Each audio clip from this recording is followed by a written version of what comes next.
Bienvenue dans le podcast AWS en français. On parle aujourd'hui de Music Work, l'identité sonore pour les marques. Qu'est-ce que c'est? Quelle est la plateforme technique sous-jacente? C'est dans le podcast AWS en français. C'est parti. C'est maintenant.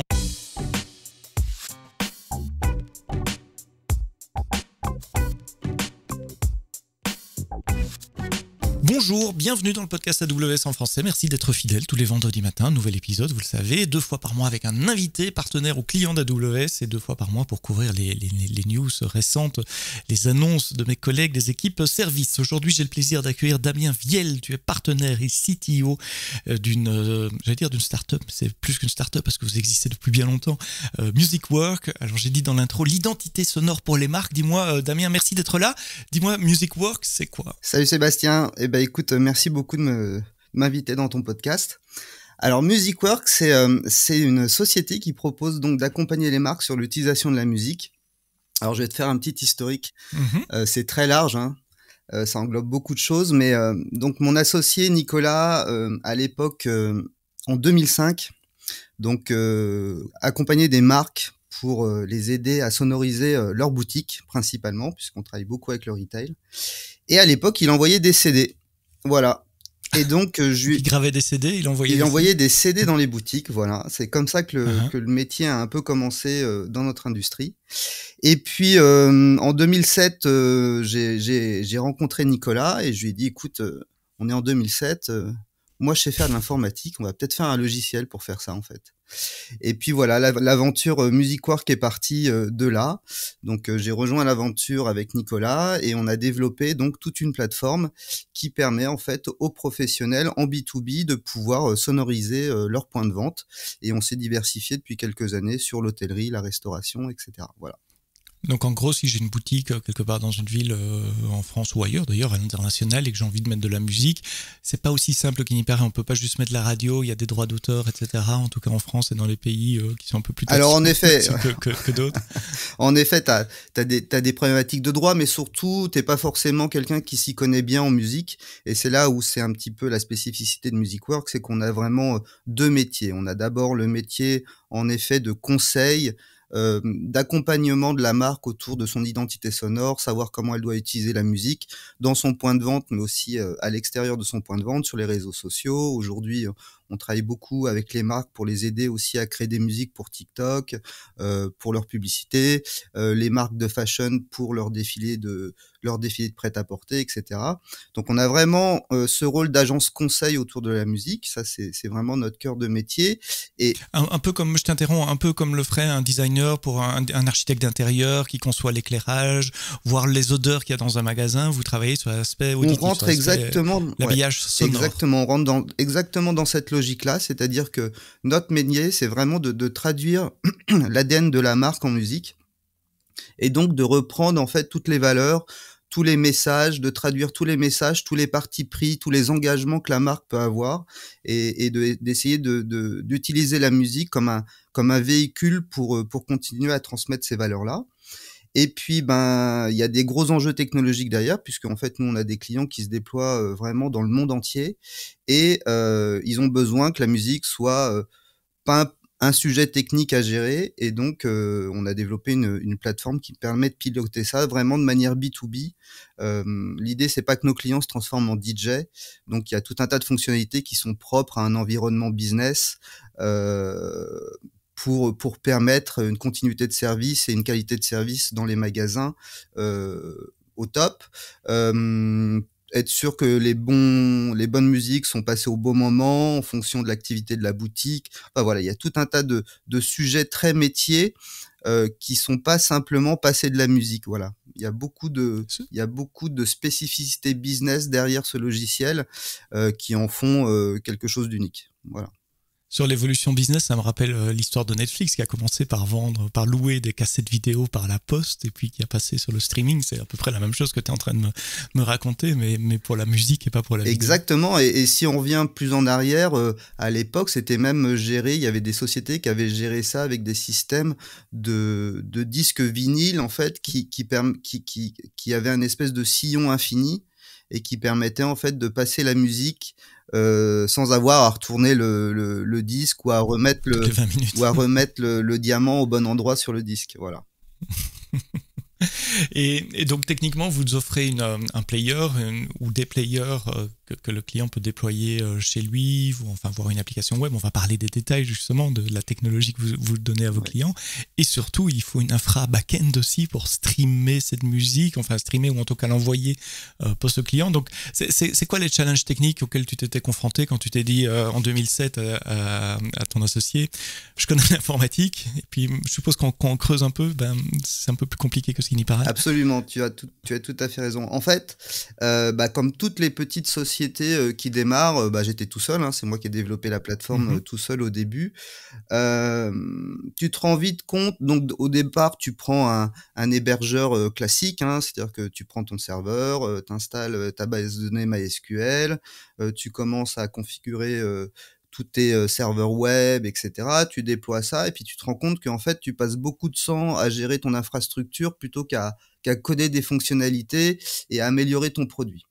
Donc moi assez vite j'ai identifié AWS parce que étant développeur déjà, il y avait toute la partie CloudFormation qui m'intéressait, puisque moi je préfère que mon infrastructure soit as code, on va dire, parce que c'est plus Mhm. facile pour moi à gérer en tant que développeur. J'avais une problématique de stockage et de pouvoir accéder facilement à des fichiers audio. Donc S3 c'était super pour ça. Et un gros volume a priori, Exactement. puisque votre catalogue musical ne fait que grandir. Exactement, et oui, oui, donc S3 était vraiment un outil super simple pour moi. Pas de file Mhm. system à gérer, pas de provisionner des disques durs plus gros sur mes serveurs. Enfin voilà, c'était illimité, je dirais, et ça l'est toujours. Euh, je suis pas administrateur de base de données, donc gérer un serveur MySQL, ça m'intéresse pas. On avait aussi mis en place à l'époque un peu de MongoDB, c'est pareil. Enfin, voilà, je suis pas admin 6. Je suis devenu un petit peu DevOps aussi par la suite, mais la facilité que m'a donné un provider cloud comme AWS, c'était vraiment de plus du tout me soucier de mon infra et de pouvoir vraiment me concentrer sur mon produit. Et surtout, en permettant à des gens comme moi qui, à l'époque, avaient un profil développeur, de pouvoir prendre en main la plateforme assez vite et de pouvoir commencer à faire des choses et rester dans une logique de versionning, de fichiers pour pouvoir faire évoluer sa plateforme, etc., avec une logique qui était très proche de celle qu'a un développeur aujourd'hui encore, quoi. Il y a deux choses importantes dans ce que tu dis. Une chose, de commencer petit et simple, un serveur avec son MySQL, etc. On commence pas un système en faisant un truc super distribué, scalable, sécurisé et aux petits oignons. C'est normal de commencer petit et simple et puis de grandir. Et l'autre chose, et c'est pas la première personne, tu n'es pas la première personne que j'entends dire ça, dire voilà, moi je suis développeur, je suis pas admin system, c'est une petite société, on n'a pas 5-10 personnes pour gérer de l'infrastructure, voire plus pour nous, donc il faut des outils, des moyens que des développeurs puissent maîtriser. Et CloudFormation à l'époque était un bon, maintenant il y a le CDK aussi, on peut peut-être en parler après. Mais gérer votre infrastructure comme du code, ce qui quand on vient d'un côté développeur a tout à fait du sens. Et donc très vite, ou dès le départ, ou très vite, tu as décidé de déployer sur AWS? Alors non, pas très vite, parce que il fallait d'abord que j'ai qu'on commence déjà à adresser nos clients, etc. Donc c'était pas une priorité pour moi d'abord d'investir du temps sur l'infra et de faire cette migration, mais ça a été assez vite, hein, puisque je pense qu'aujourd'hui ça doit faire une dizaine d'années que je suis client AWS. En effet, on a une activité qui a débuté il y a un peu plus de 15 ans, donc oui, ça a été Mhm. assez vite entre le début de la société, le début du développement de la plateforme et puis le moment où on est passé chez AWS, ça a été assez vite quand même. Ça a été assez vite. Alors c'est quoi la plateforme justement? Côté client d'abord, et puis côté serveur dans le cloud? Donc Le stack technique? exactement. Donc aujourd'hui, les clients, ils utilisent donc des players. Donc nous, on a fait le choix de pas. Alors il y avait beaucoup dans notre industrie, il y avait beaucoup de concurrents qui proposaient principalement des boîtiers musicaux, donc du hardware, voilà. D'ailleurs, Mhm. qui étaient souvent mis à jour via des CD, donc je voyais pas très bien l'intérêt, mais bon. Mais et ça continue encore, hein. Enfin bon, il y a encore, ce qui est bien, c'est qu'il y a encore une marge de progression, c'est parfait. Mais Donc nos clients utilisent, déploient dans leur infrastructure, de magasins, d'hôtels, de restaurants, un player. Donc un player, c'est le logiciel MusicWork qui permet en fait donc de scheduler la musique, de la jouer au bon moment, de pouvoir la mettre à jour automatiquement, de pouvoir démarrer, s'arrêter avec le magasin, de pouvoir aussi rajouter tout un tas de fonctionnalités business, de pouvoir partager la playlist avec ses clients, etc., etc. C'est une application PC, Mac installée sur une machine quelque part? Exactement. Donc aujourd'hui, on a Mhm. plusieurs moyens de diffuser notre applicatif. Donc le poste de caisse, on s'installe sur la machine qui est déjà présente dans le magasin et on relie cette machine La à caisse, c'est ça que l'amplificateur. tu as Ouais, dit? la caisse, on est sur la caisse. Oui, c'est vrai que les caisses maintenant c'est un C'est du PC Windows. finalement, Et ça fait c'est un longtemps que PC Windows. ça Donc, fait longtemps que c'est du Windows. ouais. Mhm. Donc le système d'encaissement, on va dire, une box dédiée. Donc éventuellement, si Mhm. il n'y a pas de machine qui peut hoster le logiciel, nous on fournit une petite box dédiée qui hoste le logiciel. Et on a aussi des versions mobiles, donc tablettes, voilà, D'accord, qu'on ouais. met à disposition aussi de nos clients. Donc soit on les installe sur la tablette qu'ils ont déjà, soit on leur fournit une tablette avec le logiciel. Voilà. Mhm. Donc ça c'est pour la partie vraiment client. Après ils ont accès à d'autres outils web, par exemple une application, une PWA, qui leur permet éventuellement de pouvoir piloter justement cette box ou n'importe quel player, que ce soit un player installé sur un desktop ou un player installé sur une tablette, via une application web en fait. Donc là, imaginons, ils sont pas un manager régional de boutique, par exemple, veut avoir la main sur l'ensemble des players des boutiques auxquelles il a la direction. Et ben via cette page web, il peut les piloter, voir ce qui est en train d'être joué, éventuellement changer le programme musical d'une ou d'une autre, etc., etc. Ouais, donc vous avez séparé la partie player audio, qui est une application relativement simple, si je ne me trompe pas, qui fait que, avec des guillemets, hein, diffuser la musique, de la partie gestion, qui elle est une application web et où on peut gérer plusieurs applications sur un ensemble de boutiques si on a une chaîne par exemple. Exactement, tout à fait. Donc D'accord. voilà. Et en effet, tu as raison de dire, ça paraît simple. Ouais, ouais. En fait, Je me méfie jouer toujours. de la musique, ça paraît simple, mais en fait, il y a beaucoup de règles métiers derrière pour pouvoir programmer la bonne musique au bon moment, s'assurer que tout est à jour correctement, enfin, etc. Ça reste quand même des flux informatiques assez complexes à gérer. La musique est streamée ou elle est stockée en Alors, local? donc ça, en effet, ça a été un prérequis qu'on a mis en place dès le début. En 2006-2007, il n'y avait pas beaucoup de bandes passantes dans les magasins. Et la problématique principale de nos clients, c'était de pouvoir continuer à faire leur encaissement avec leur TPE, donc le système qui permet de se connecter à la banque, etc. Et donc, Pour les paiements par carte. exactement, et la priorité était donnée à ces flux informatiques-là, hein. Il n'était pas question que la musique vienne phagocyter l'ensemble de la bande passante de la boutique et qu'on ne puisse plus encaisser parce que juste on voulait avoir de la bonne Parce qu'il y a de musique. la musique. Donc de base, le système a été pensé pour fonctionner offline. Voilà. Donc aujourd'hui, en effet, on fait principalement du download, mais on est capable de faire du streaming aussi aujourd'hui. C'est pas un Mhm. problème. Euh, on continue quand même à faire beaucoup de download parce que malgré tout, on a beau être en 2023, la connectivité dans certaines régions du globe et même de France est parfois assez médiocre. Et on est bien content de pouvoir fonctionner offline de temps en temps on perd le réseau de manière assez régulière. Alors, ces deux applications, l'application web et l'application le player en quelque sorte, ils se connectent à quoi côté back-end? Quel est le pendant côté AWS? Donc aujourd'hui, on a du CloudFront, beaucoup évidemment, pour pouvoir exposer déjà toutes les web apps. Donc toutes les web apps sont développées aujourd'hui en Angular chez nous et donc sont hostées dans S3 et exposées via CloudFront. CloudFront nous permet aussi d'avoir cette notion de CDN qui nous permet en fait de pouvoir. Nous, on a des clients dans le monde entier, hein, donc quand une boutique X en Chine vient télécharger un média, bah, c'est toujours mieux qu'elle le télécharge plus près de chez elle que d'Irlande ou d'ailleurs. Et donc, on s'appuie beaucoup sur le cache de CloudFront pour pouvoir déployer, enfin faire télécharger les médias très rapidement. Et puis, Je t'interromps juste pour faire un peu d'auto-promo. CloudFront, c'est le CDN, le Cloud Delivery, le Content Delivery Network d'AWS. Et dans quelques semaines, dans quelques mois, il y aura un podcast entièrement dédié à CloudFront. On ira très en détail dans CloudFront. Donc je fais un peu de teasing pour les futurs épisodes du podcast. Donc CloudFront pour distribuer votre contenu statique web et audio aussi, je suppose, pour les Exactement, tout à fait. Et puis derrière, on a du Fargate avec tous nos services. Donc côté back-end, on est surtout en Java.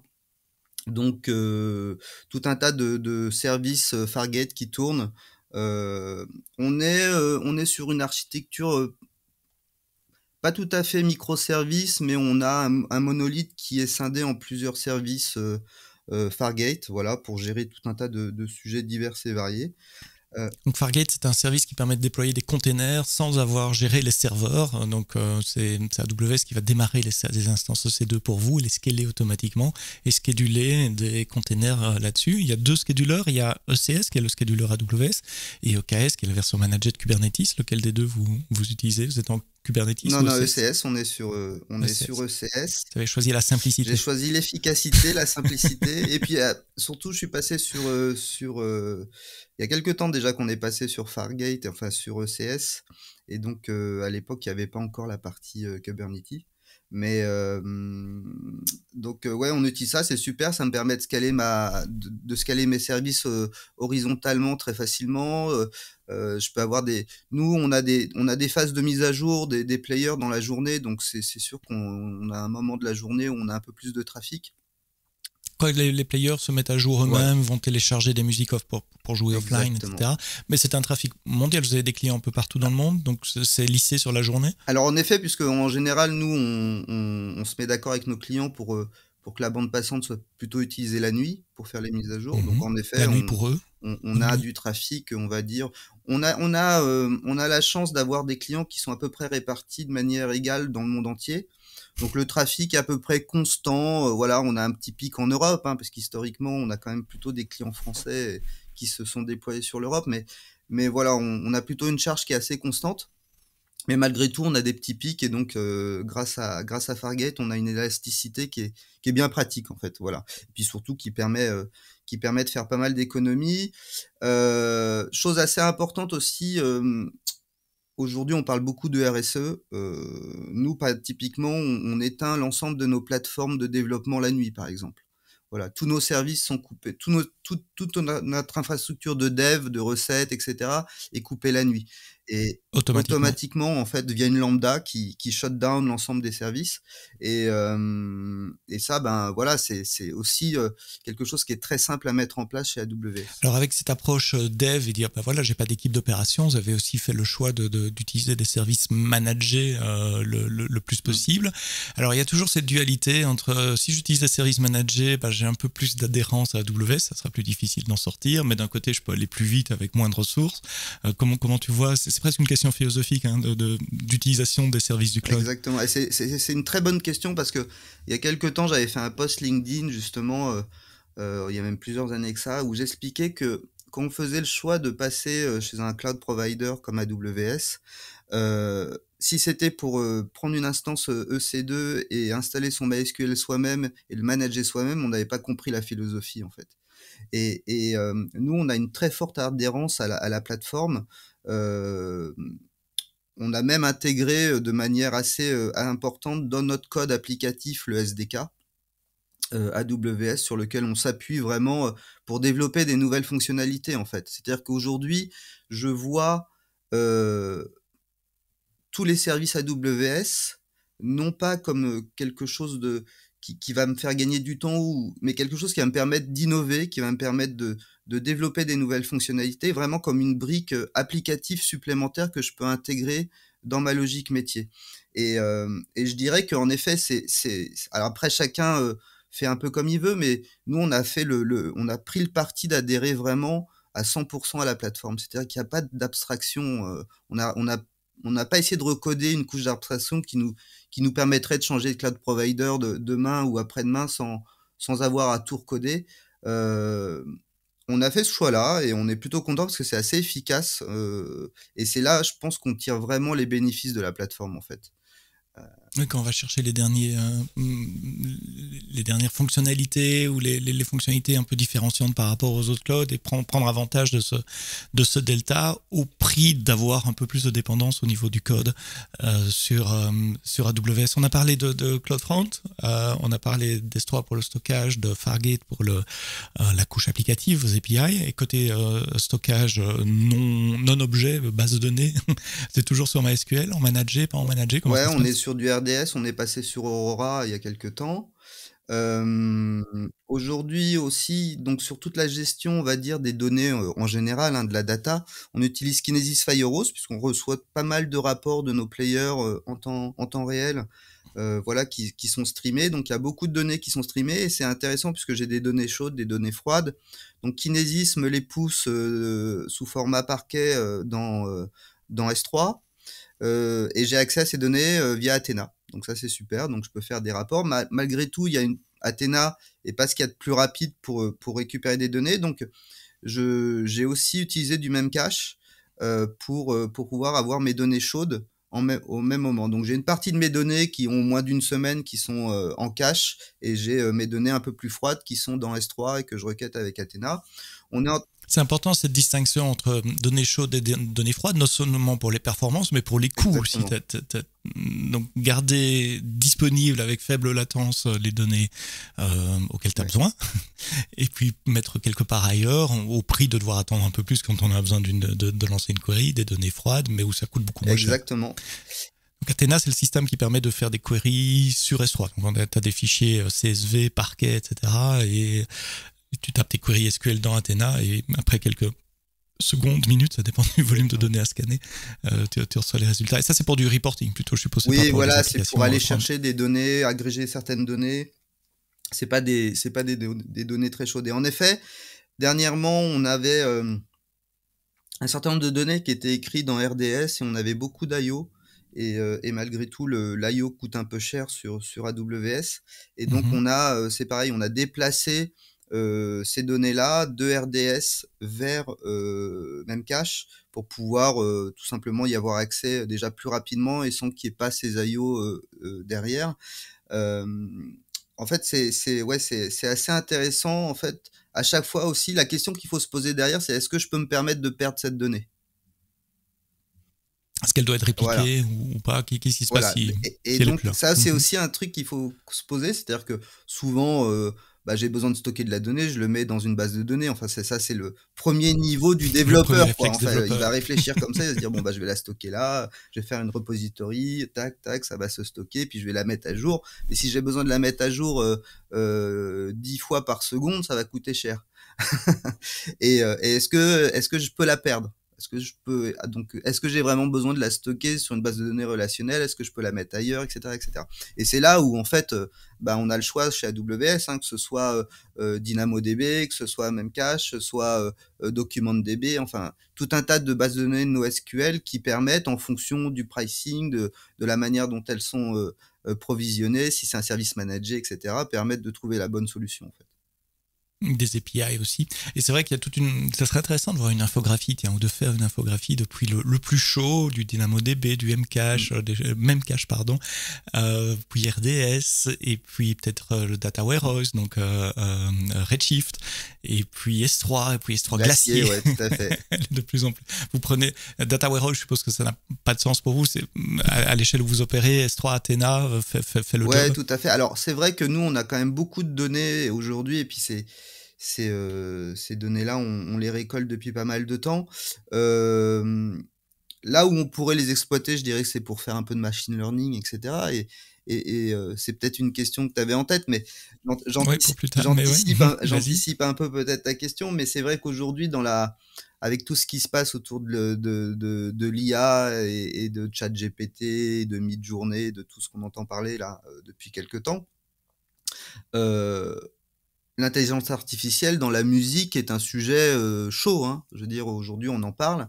Nous, aujourd'hui, toutes nos playlists sont construites, par des hommes. C'est-à-dire que la moitié du staff de Musicworks, ce sont des directeurs artistiques, des account managers qui sont à l'écoute des clients et qui font vraiment un travail artisanal sur mesure de sélection, d'écoute de morceaux.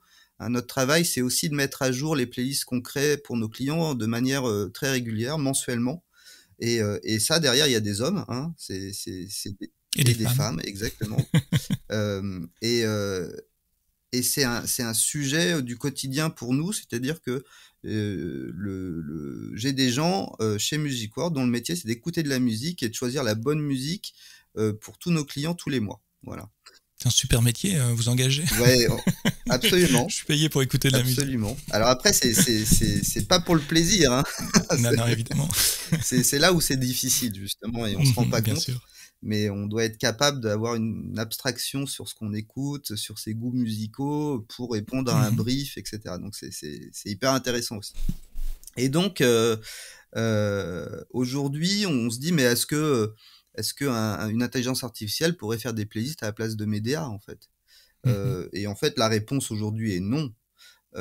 Et non, Pourquoi? parce que en fait, je vois plutôt ces outils comme des aides à la productivité.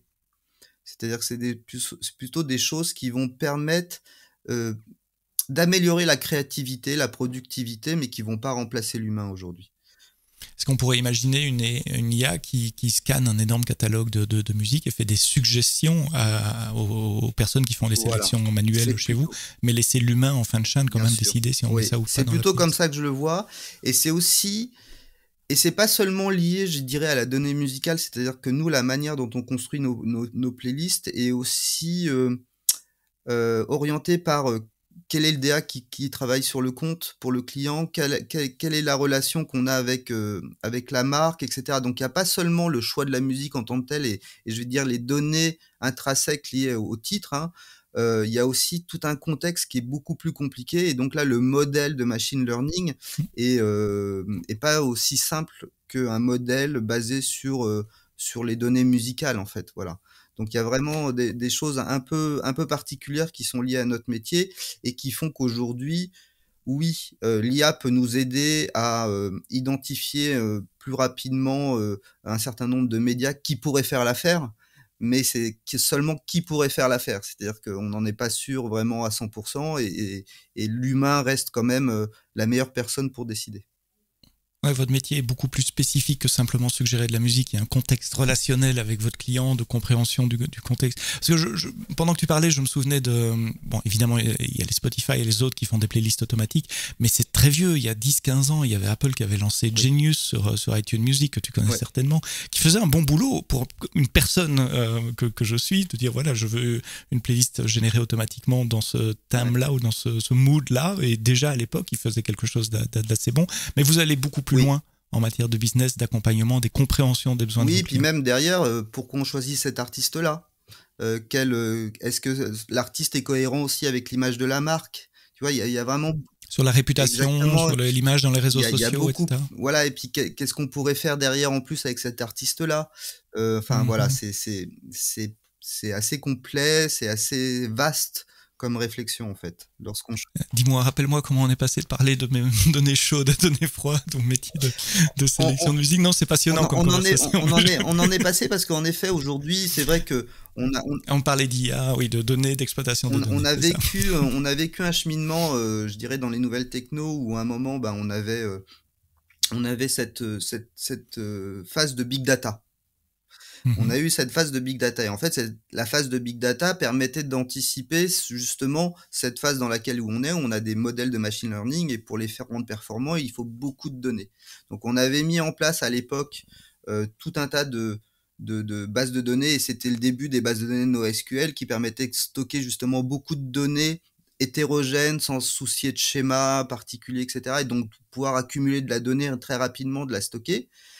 Et on avait déjà en tête qu'à un moment, cette donnée-là, fallait l'exploiter. Donc au début, on commençait à faire un peu d'Elasticsearch, de manipuler ces données-là. Mais la next step, on sentait très vite que ça allait passer sur de l'apprentissage de modèles de machine learning pour faire de l'intelligence artificielle, etc. derrière. Et ça, c'est des choses que nous, on avait aussi anticipé chez Musicworks. C'est-à-dire que moi, très vite, j'avais mis en place, en effet, un Elasticsearch, du MongoDB, etc., pour stocker le maximum de données, etc., et pour pouvoir, à terme, pour les exploiter dans un modèle de machine learning ou pour faire du reporting un peu plus poussé, je dirais, pour mes clients ou en interne pour mes collaborateurs. Voilà.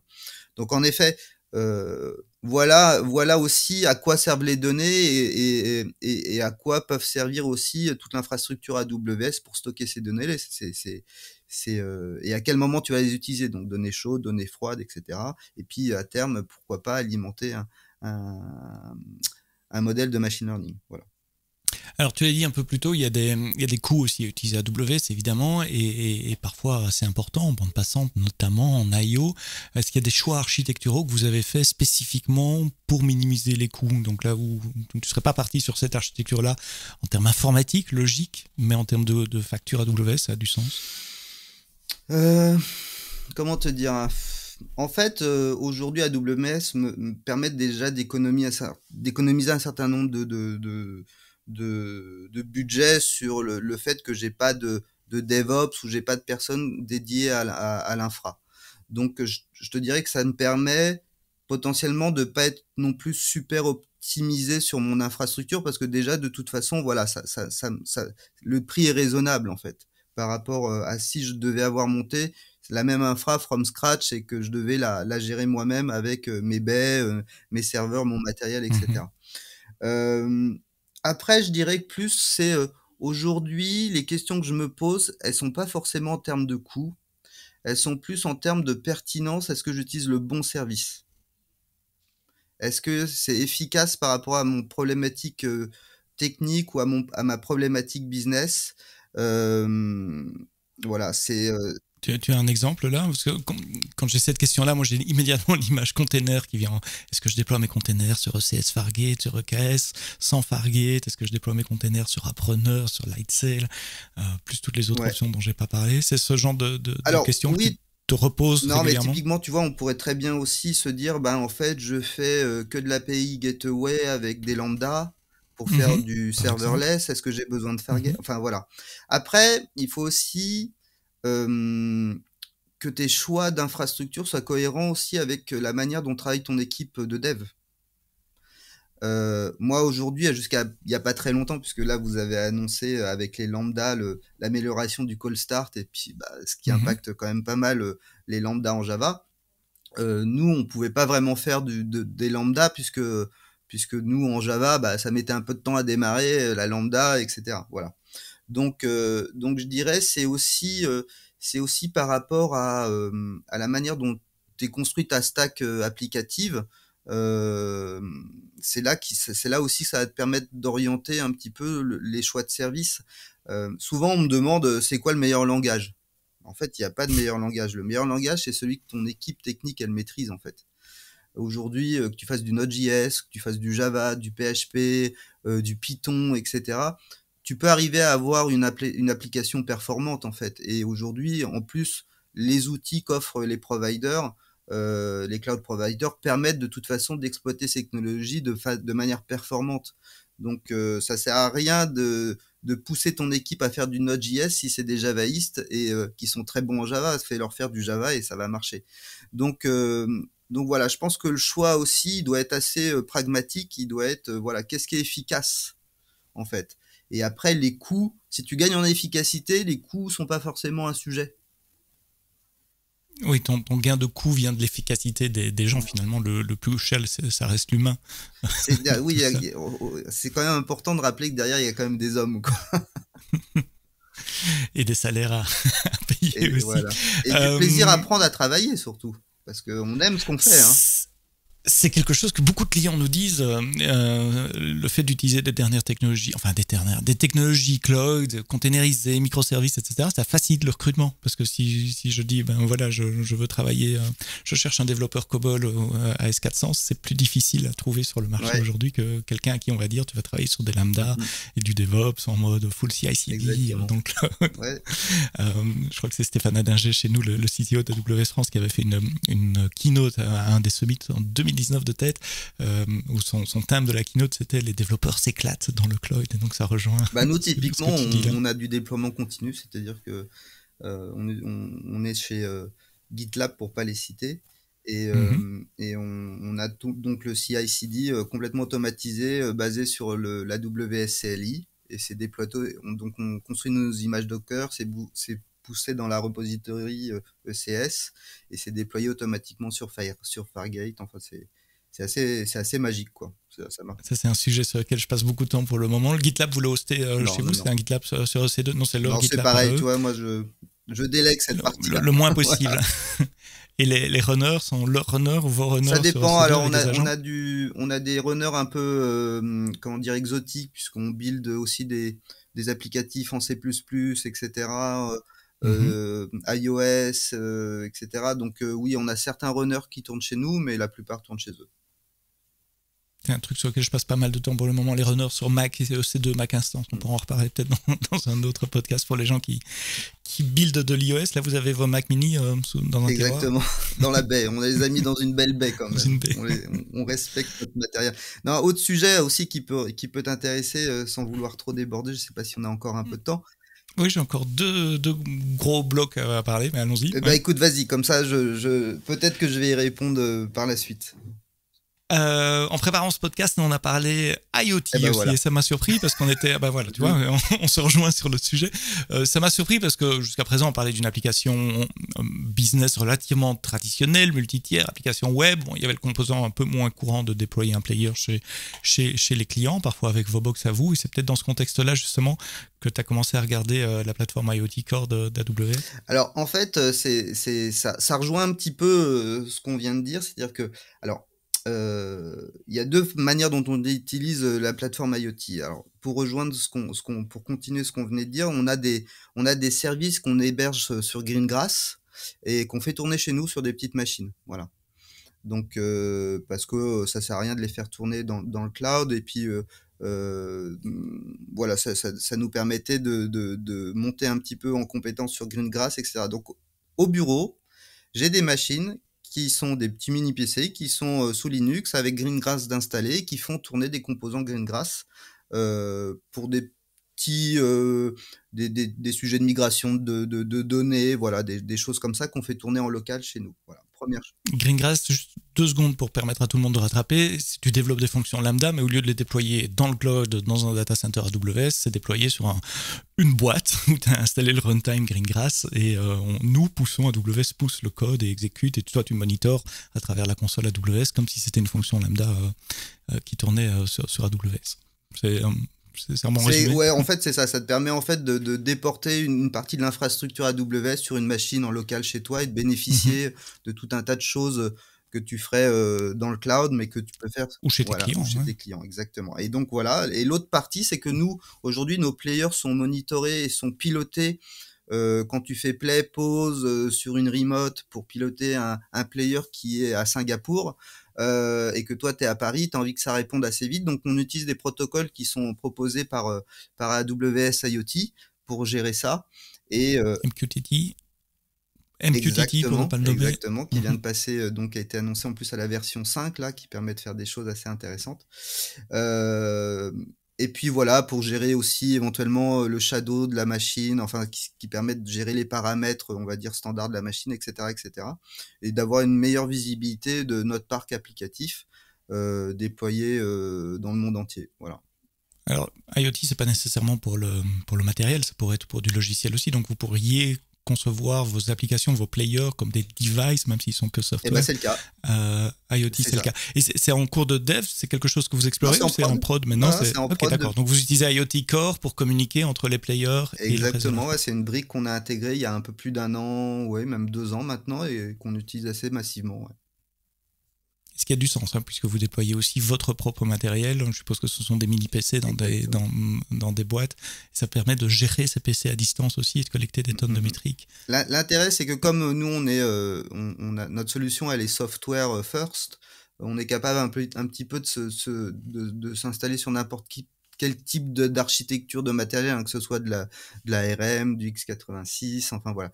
Donc, ce qui est aussi pratique aussi pour nos clients, parce que plutôt que de déployer du matériel neuf, on peut réutiliser du matériel existant qui serait obsolète.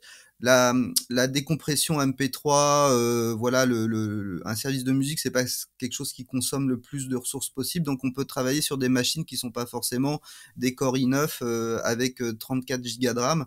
Un Un Raspberry, ça Raspberry, suffit. ça suffit largement. Le problème, c'est qu'il y a plus de Raspberry sur le marché en ce moment. Oui, ils sont difficiles à trouver. Mais il y a plein d'alternatives, très bien, et on regarde même aussi on a une version de notre player qui est en C++ pour le déployer sur carrément des microcontrôleurs ESP32 dédiés à ça. Donc voilà, on a vraiment, grâce à cette approche software first, la possibilité de se déployer, je dirais, sur n'importe quel device existant. Y compris les systèmes de musique professionnels, je pense à Sonos par exemple, c'est pas professionnel, mais je suppose que c'est utilisé Ouais, aussi ouais, ouais. dans des magasins et des En choses comme ça. effet, là tu fais bien de le préciser, Sonos c'est très bien, mais pour la maison. Dans un cadre D'accord. professionnel, c'est un peu plus compliqué à manager. On en Mais voit, il doit y avoir des équivalents, des offres exactement. équivalentes. On en voit, et Mhm. en effet, on est compatible Sonos sans aucun problème.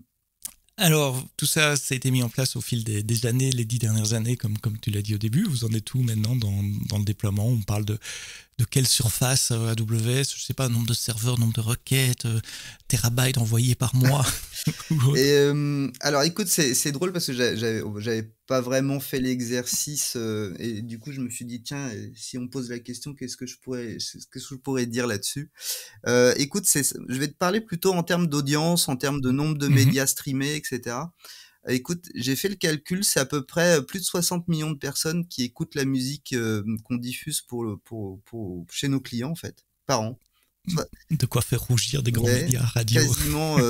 quasiment la population 60 millions. française, voilà. C'est Mhm. plus de 300 millions de morceaux streamés ou joués par an. Donc ça fait quand même beaucoup de streams.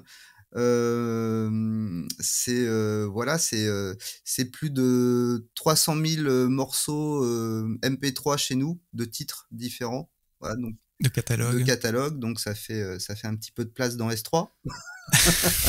Surtout Ouais. qu'on gère différentes versions, c'est-à-dire qu'à chaque fois on a une version haute définition, et puis on a une version un peu basse définition pour les gens qui ont des bandes passantes Mhm. pas très élevées, voilà, pour permettre quand même de leur envoyer les médias dans un temps raisonnable, etc.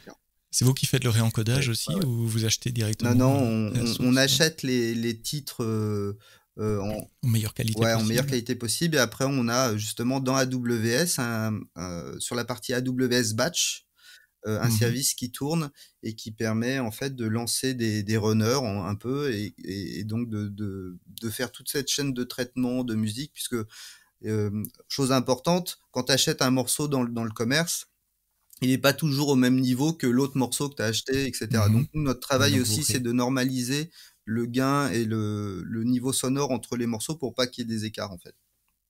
je suis juste curieux, je devrais pas arrêter de poser des questions parce que je vois l'œil sur le chrono qui avance, mais vous êtes des experts FFmpeg ou vous réimplémentez les algorithmes de Non, conversion et de FFmpeg, ça marche très normalisation bien, hein. vous-même? Oui, je trouve aussi, mais je voulais confirmation, ok. Non, on regarde évidemment, c'est des sujets qu'on regarde.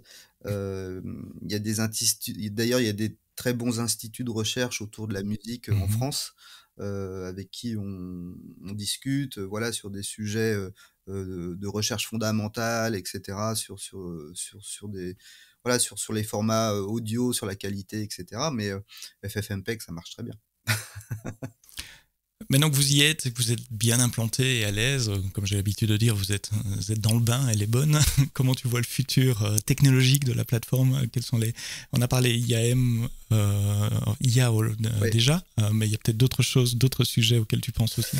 Écoute, aujourd'hui, nous, on continue toujours à faire beaucoup de veille, hein, donc déjà, c'est ne pas accumuler de dettes techniques. Donc ça, c'est quelque chose qu'on essaye de gérer au quotidien. Donc essayer d'être up-to-date sur l'ensemble des frameworks qu'on utilise, faire beaucoup de veille sur la partie aussi AWS, hein. Tous les ans, je vais chez AWS, à AWS reInvent à Las Vegas, pour vraiment me tenir au courant, parler avec les gens qui font les produits, essayer d'anticiper un petit peu les nouveaux services ou les évolutions des services que nous on utilise. Donc je dirais le gros travail déjà, c'est d'essayer d'exploiter au maximum l'ensemble des services qui nous sont mis à disposition et pas d'accumuler de dettes techniques. Et après, je dirais que c'est plus des développements autour de l'interopérabilité de notre service. Tu as parlé de Sonos par exemple, donc ça c'est intéressant, mais voilà, essayer de proposer à nos clients une intégration du service musical dans leur processus métier aussi. Voilà. Donc je vais pas rentrer trop dans les détails. Il y a des use cases assez précis sur lesquels on est en train de travailler avec certains clients. Mais voilà, c'est-à-dire qu'aujourd'hui, la musique doit pas rester isolée du reste des processus métiers et pourrait aussi interagir avec d'autres processus métiers de la boutique, du restaurant, de l'hôtel, etc. Un cas tout simple dont on avait parlé dans la préparation, c'est moduler le style musical en fonction des heures de la journée ou de la fréquentation de l'endroit, des choses comme ça. En fonction des heures de la journée, c'est déjà quelque chose qu'on fait, hein, puisque c'est un scheduler, mais en effet, de pouvoir éventuellement d'un environnement dynamique. Voilà, de pouvoir le rendre dynamique par rapport à plein de sujets que le retailer peut gérer lui de son côté, ou qui sont des services tiers qui sont déjà présents dans le point de vente, les bornes de comptage en effet, mais ça peut être tout un tas de choses. C'est vraiment drivé par le business, les demandes des clients, et puis tu essayes de voir comment la technologie peut répondre à ça. C'est peut-être plus de use case IoT encore, exactement. Dans le futur, avec plus d'interactions, avec plus de systèmes. Une conversation super intéressante. Merci Damien d'avoir levé un coin du voile sur le business de la musique, parce qu'on écoute tous de la musique à la maison, et puis finalement en B2B c'est un peu différent. Vous avez des problématiques business et donc techniques différentes également. Donc Damien Viel, partenaire et CTO de MusicWork, une société française mais présente globalement et avec des clients globalement, qui permet à leurs clients, aux magasins, aux hôtels, aux restaurants, de diffuser de la musique tout au long de la journée. Merci pour cette conversation. Merci d'avoir répondu à mes questions, Damien. Merci à vous d'avoir écouté le podcast AWS en français jusqu'au bout. Rendez-vous la semaine prochaine pour un nouvel épisode. Et d'ici là, quoi que vous codiez, codez-le bien.